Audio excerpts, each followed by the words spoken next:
बहुत समय पहले की बात है। हिमालय की तलहटी में एक शांत और सुंदर गांव था। नाम था सिद्धग्राम। वहाँ एक बूढ़े और ज्ञानी बाबा रहते थे जिनका नाम था गुरु वशिष्ठ।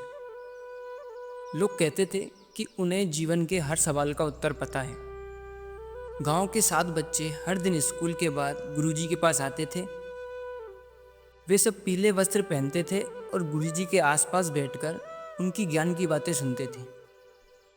एक दिन गुरुजी ने कहा, आज तुम सबको एक अलग पाठ पढ़ाऊंगा, लेकिन पहले तुम्हें एक परीक्षा देनी होगी।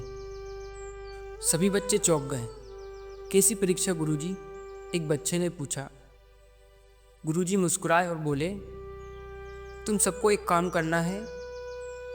ये रही एक एक बीज की थैली। इसमें गेहूं के 10 दाने हैं। इन बीजों को जाकर कहीं भी रोप दो, लेकिन शर्त यह है कि कोई तुम्हें देख ना पाए। 3 दिन बाद आकर बताना कि कहाँ बोया। सभी बच्चे दौड़ पड़े। वे अलग अलग जगह गए, जैसे जंगल, पहाड़, नदी किनारे। किसी ने झाड़ियों के पीछे तो किसी ने मंदिर के पीछे बो दिया। सिर्फ एक बच्चा, जिसका नाम आरब था, वो बीज लेकर वापस लौट आया। गुरुजी ने पूछा, क्या तुमने बीज नहीं बोए? आरब बोला, नहीं गुरुजी, मैं जहाँ भी गया वहाँ कोई ना कोई मौजूद था, या तो लोग या पक्षी या कोई जानवर। मैं झूठ नहीं बोल सकता। बाकी बच्चों ने हंसते हुए कहा, गुरुजी ये तो डरपोक है, हमें तो किसी ने नहीं देखा। गुरुजी गंभीर हो गए। उन्होंने सभी बच्चों को अपने पास बुलाया और बोले, आज का सबसे बड़ा पाठ यही था।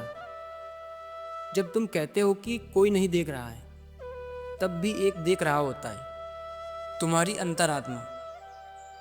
आरब ने अपने मन की सुनी, बाकी सबने सिर्फ आंखों से देखा। यही फर्क है एक सच और झूठ में। सभी बच्चे चुप हो गए, कोई कुछ बोल ही नहीं पाया। एक हफ्ता बीत गया। गुरुजी ने सभी बच्चों को एक एक करके बुलाया। पहले बच्चे ने कहा, मैंने बीज मंदिर के पीछे डाले थे, लेकिन अंकुर नहीं निकले। दूसरा बच्चा बोला, मैंने बीज जंगल में डाले थे, शायद जानवर खा गए हैं। तीसरे बच्चे ने कहा, मेरे बीज शायद नदी में बह गए। लेकिन आरब ने मुस्कुराकर कहा, मैंने बीज नहीं बोए थे, इसलिए मैंने उन्हें बचाकर रखा है। गुरुजी ने वो बीज लेकर जमीन में रोपे और कहा, अब हम सब मिलकर इसे रोज पानी देंगे।